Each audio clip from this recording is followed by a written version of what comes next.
ಗೀತಾ ಮಹಾತ್ಮೆ.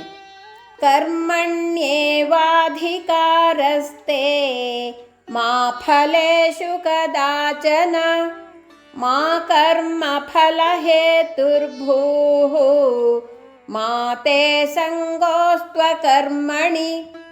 ಕರ್ಮದಲ್ಲಿ ಮಾತ್ರ ನಿನಗೆ ಹಕ್ಕು, ಫಲಗಳಲ್ಲಿ ಎಂದಿಗೂ ಇಲ್ಲ. ಫಲವನ್ನೇ ನಂಬಿ ಕರ್ಮ ಮಾಡಬೇಡ. ಅಂತೆಯೇ ನಿಷ್ಕ್ರಿಯತೆ ನಿನಗಂಟದಿರಲಿ. ಇದು ಧರ್ಮಯುದ್ಧ. ಅಧರ್ಮವನ್ನು ಮೆಟ್ಟಿ ಧರ್ಮ ಸಂಸ್ಥಾಪನೆ ಆಗಬೇಕಾಗಿದೆ.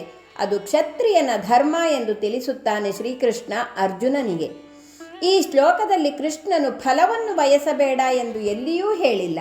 ಅದಕ್ಕೆ ಬದಲಾಗಿ ಫಲದಲ್ಲಿ ಅಧಿಕಾರ ಸಾಧಿಸಬೇಡ ಎಂದಿದ್ದಾನೆ ಶ್ರೀಕೃಷ್ಣ. ಕರ್ಮ ನಿನ್ನ ಕೈಯಲ್ಲಿದೆ, ಆದರೆ ಕರ್ಮಫಲ ಭಗವಂತನ ಕೈಯಲ್ಲಿದೆ. ನೀನು ನಾನೇ ಕರ್ಮಫಲದ ಹೇತು ಎಂದು ತಿಳಿಯಬೇಡ.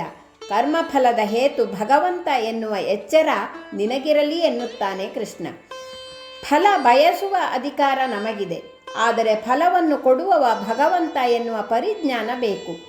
ನಾವು ಮಾಡುವ ಕರ್ಮವನ್ನು ನಿಷ್ಠೆಯಿಂದ ಭಗವದರ್ಪಣ ಮಾಡಿ ಅದರಿಂದ ಏನು ಫಲ ಬಂತೋ ಅದನ್ನು ಹಾಗೇ ಸ್ವೀಕರಿಸುವ ಮನೋವೃತ್ತಿಯನ್ನು ಬೆಳೆಸಿಕೊಂಡರೆ ದುಃಖವಿರುವುದಿಲ್ಲ. ಯಾವ ಕಾಲಕ್ಕೂ ನಿಷ್ಕ್ರಿಯನಾಗಿ ಕುಳಿತುಕೊಳ್ಳದೆ ಸದಾ ಕರ್ತವ್ಯಶೀಲನಾಗೂ ಎನ್ನುತ್ತಾನೆ ಶ್ರೀಕೃಷ್ಣ.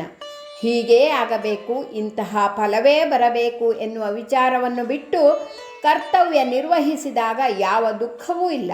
ಅದನ್ನು ಬಿಟ್ಟು ಫಲದಲ್ಲಿ ಅಧಿಕಾರ ಸಾಧಿಸಿದರೆ ಆ ಫಲ ದಕ್ಕದೇ ಇದ್ದಾಗ ಆಗುವ ಆಘಾತ, ವ್ಯಾಕುಲತೆ ಭಯಾನಕ. ಸೋಲನ್ನಾಗಲಿ ಗೆಲುವನ್ನಾಗಲಿ ಸಮಾನವಾಗಿ ಕಾಣುವ ಮನಸ್ಥಿತಿ ನಮ್ಮನ್ನು ಎತ್ತರಕ್ಕೆ ಕೊಂಡೊಯ್ಯುತ್ತದೆ. ಈ ಹಿಂದೆ ಹೇಳಿದಂತೆ ನಾವು ಸೋಲಿನಲ್ಲಿ ಕಲಿತಷ್ಟು ಗೆಲುವಿನಲ್ಲಿ ಕಲಿಯಲಾರೆವು. ಭಗವಂತ ನಮಗೆ ಫಲವನ್ನು ಕೊಡುವಾಗ ನಮ್ಮ ಒಳಿತನ್ನು ಗಮನದಲ್ಲಿಟ್ಟುಕೊಂಡು ಕೊಡುತ್ತಾನೆಯೇ ಹೊರತು ನಾವು ಅಂದುಕೊಂಡಂತೆ ಅಲ್ಲ. ಬಂದದ್ದನ್ನು ಬಂದಂತೆ ಸ್ವೀಕರಿಸಿ ಎಂದೂ ನಿಷ್ಕ್ರಿಯನಾಗದೆ ಫಲದಲ್ಲಿ ಅಧಿಕಾರವನ್ನು ಸಾಧಿಸದೆ ಮುನ್ನಡೆಯಬೇಕು ಎನ್ನುವುದು ಕೃಷ್ಣನ ಕರ್ಮ ಸಿದ್ಧಾಂತ. ಇಲ್ಲಿ ಅರ್ಜುನ ತಾನು ಧರ್ಮ ರಕ್ಷಣೆ ಮಾಡಲು ಧರ್ಮದ ವಿಜಯಕ್ಕಾಗಿ ಯುದ್ಧ ಮಾಡುತ್ತೇನೆ ಅಂದುಕೊಳ್ಳುವುದು ತಪ್ಪಲ್ಲ. ಈ ಹಂತದಲ್ಲಿ ಸೋಲು ಗೆಲುವಿನ ಬಗ್ಗೆ ಯೋಚಿಸದೆ ಅದನ್ನು ಪೂರ್ಣ ಭಗವಂತನಲ್ಲಿ ಅರ್ಪಿಸಿ ಪಾಲಿಗೆ ಬಂದ ಕರ್ತವ್ಯವನ್ನು ನಿಷ್ಠೆಯಿಂದ ತನ್ನ ಶಕ್ತಿ ಮೀರಿ ನಿಭಾಯಿಸುವುದು ಆತನ ಧರ್ಮ.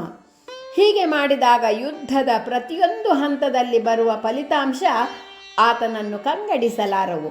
ಏನೇ ಫಲಿತಾಂಶ ಬಂದರೂ ಅದು ಭಗವಂತನ ಪ್ರಸಾದ ಎಂದು ಸ್ವೀಕರಿಸುತ್ತಾ ಮುಂದೆ ಸಾಗಬೇಕು ಅಷ್ಟೆ.